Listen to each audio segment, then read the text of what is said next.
This is the Calvin D Project, where we interview interesting people driven to change the trajectories of those they serve through learning, teaching, and writing.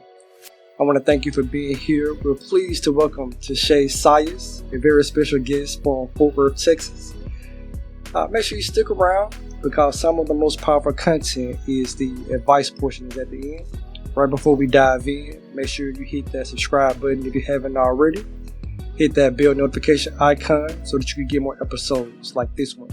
Taushey, tell us a little bit about yourself and your ministry.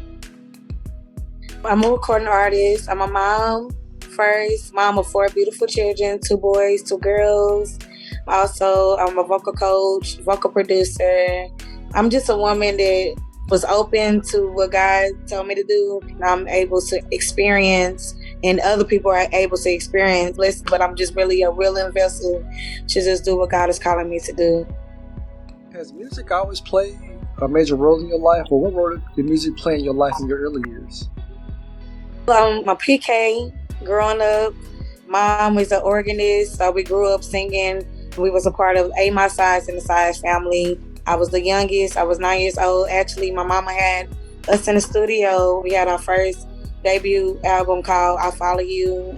My sister's brother, who passed when he was 20 years old, he was the drummer of the family and stuff. So we started out young, started out in the church. It was something I really loved. My sister, she hated that we didn't get to go to none of our baseball games and none of that stuff because we was in the studio recording.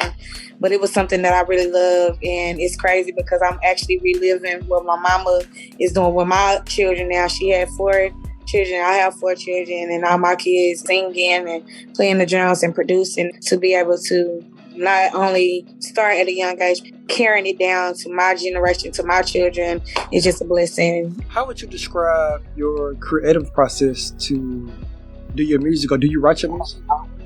Yes, I write. Everything you have ever heard from me was something that I wrote. When I first started, my first single that came back out in 2016, Always There, God just started giving me that when I was asleep. He would not let me finish it until I was done. And really and truly, I released it in 2016, but recorded it back in 2012.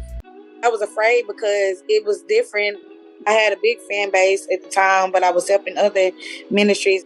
I don't know if people are going to like this. It's just different. It's not what everybody is listening to because I have an urban jazz, even though it's about Jesus, but it's not typically what you hear on a daily basis.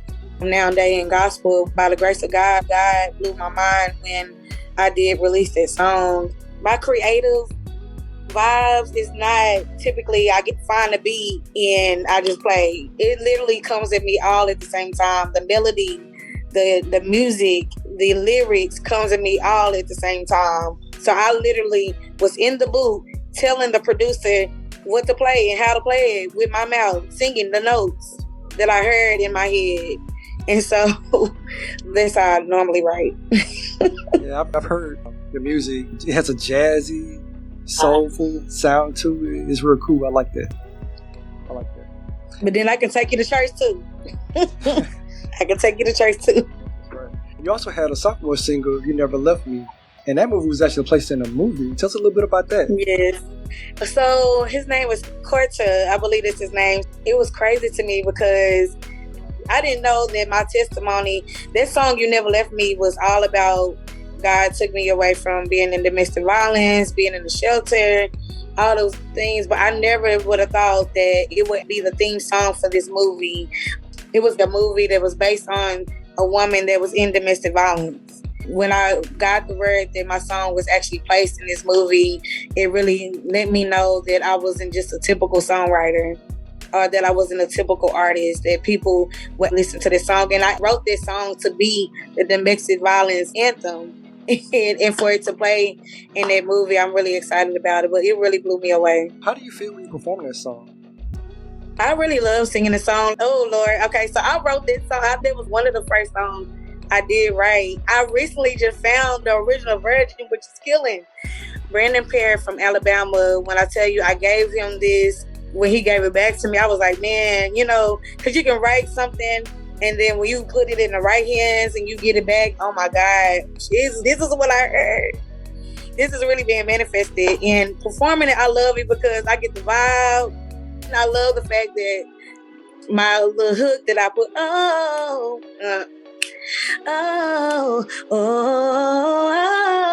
everybody still love this song. It's still been played on the radio, and they came out back in 2018.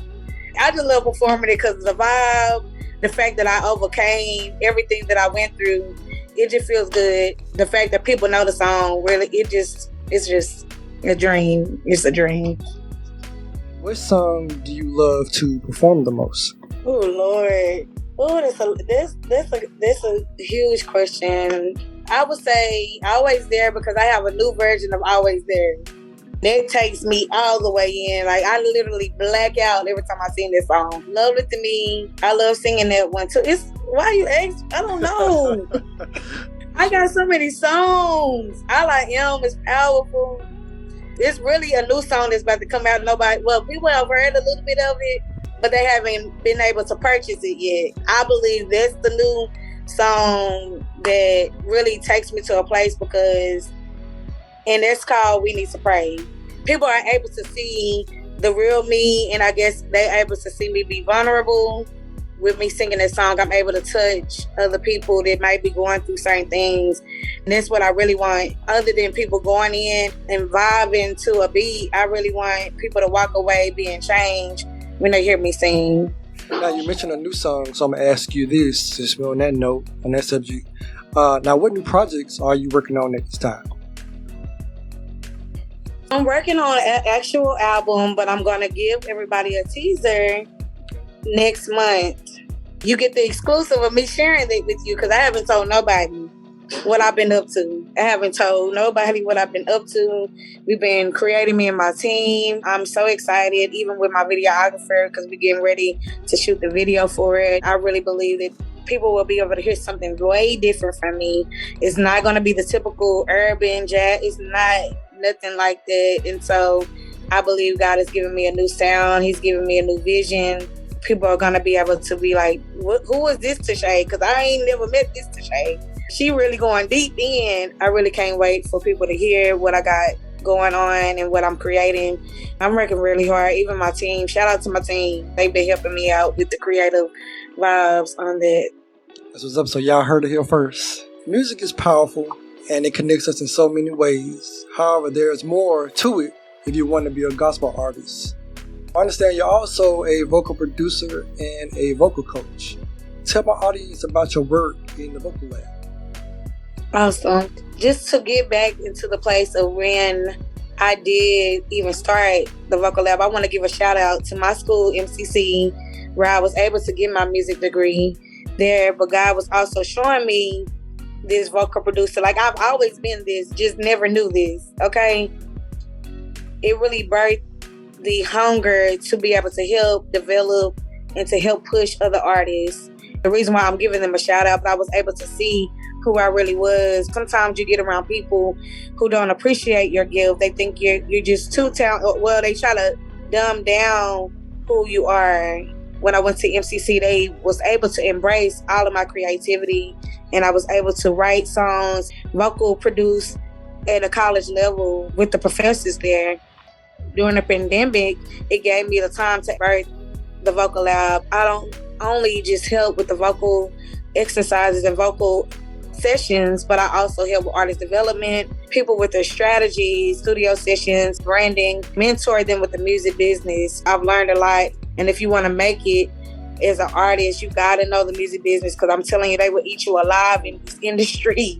If you don't know, you can be talented, you can be gifted, you can be anointed, but I'm telling you, if they know that you're weak and you're just hungry for anything, they will throw anything at you.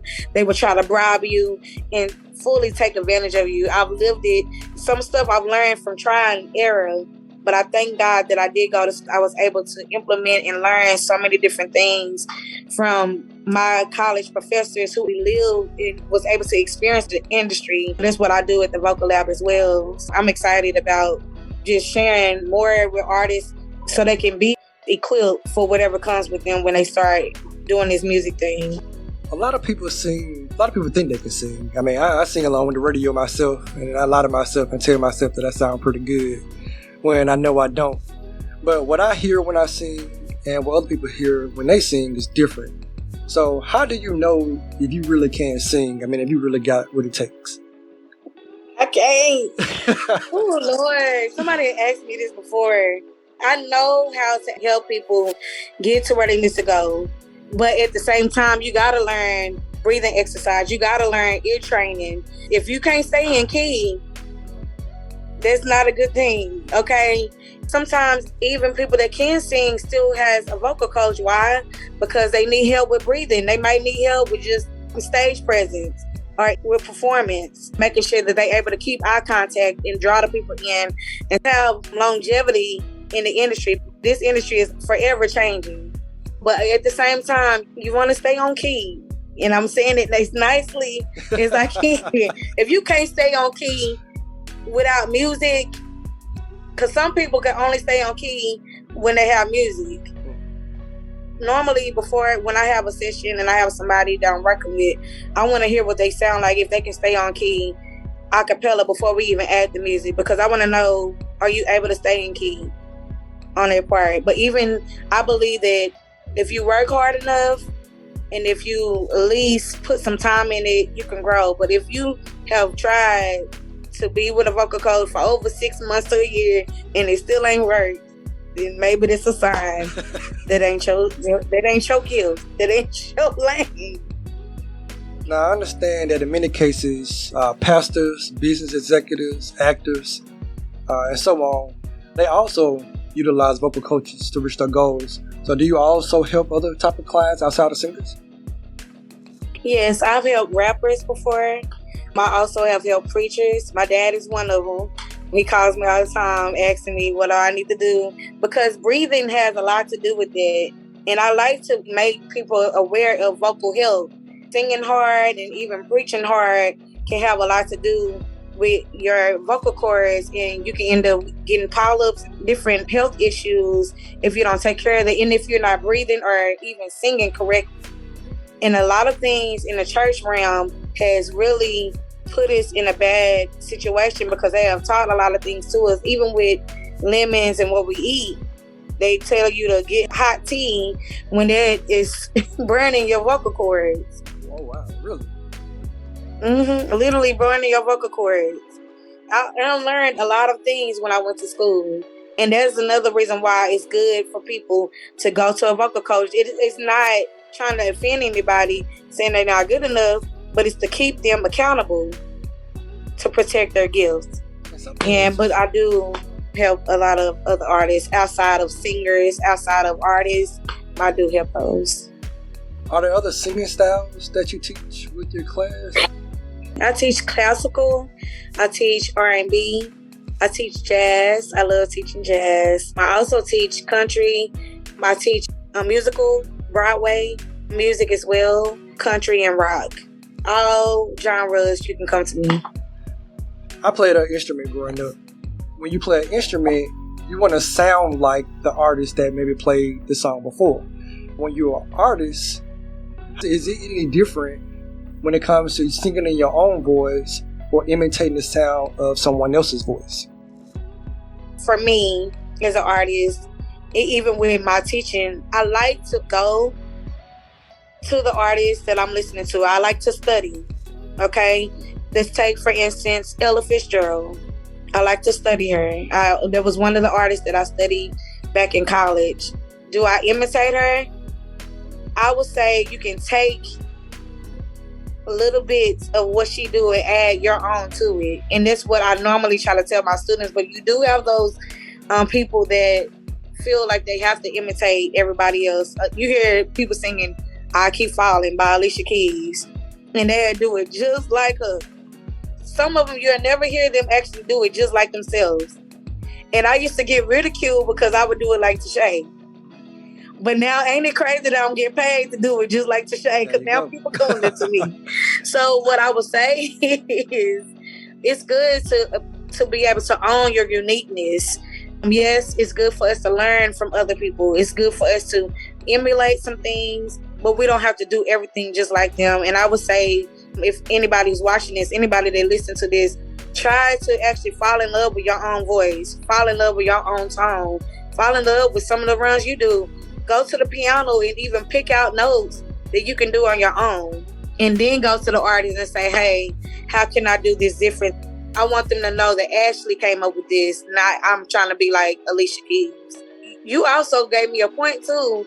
One of my improv theory teachers used to actually have us scatting out instrumentalists. So I would say they can even start emulating people who play the piano, people who play the guitar, if anything, and start scatting it. They can learn different runs and different techniques by trying to emulate musicians other than trying to emulate other singers. In closing, what would you say is the best advice you've ever received, or what advice would you give to an aspiring artist that's considering doing music professionally? Some of the advice I have gotten, and even some of the things I give to other people, some of my clients, is to stay true to themselves and also to stay consistent. It's not going to be as cute as it seems. It's not the glitz and glam. It might not be easy, but I've seen my consistency open up doors for me. My faithfulness open up doors for me. And I've been in this game since I was 9 years old. And I'm 33 now, and God is opening up so many doors and giving me grace and giving me favor. Another thing is to build relationships organically. Don't force things, and be organic, be real, be authentic. And I'm telling you, those connections itself will open up doors for you that some of your talent will not. And when you do get in those doors, stay humble, and that you have integrity and that you have good character when you get in those doors. That's what I would say. That's good advice. And it's like you said, it's not a sprint, it's a marathon. So come on, marathon. Stick with it. All right. Taushey, I want to say thank you. I really appreciate you for coming on to the Calvin D Project. I want to thank you for listening to the Calvin D Project. I want to thank again my guests for being with us today. Remember to rate, review, and subscribe. Thank you again for listening to the Calvin D Project.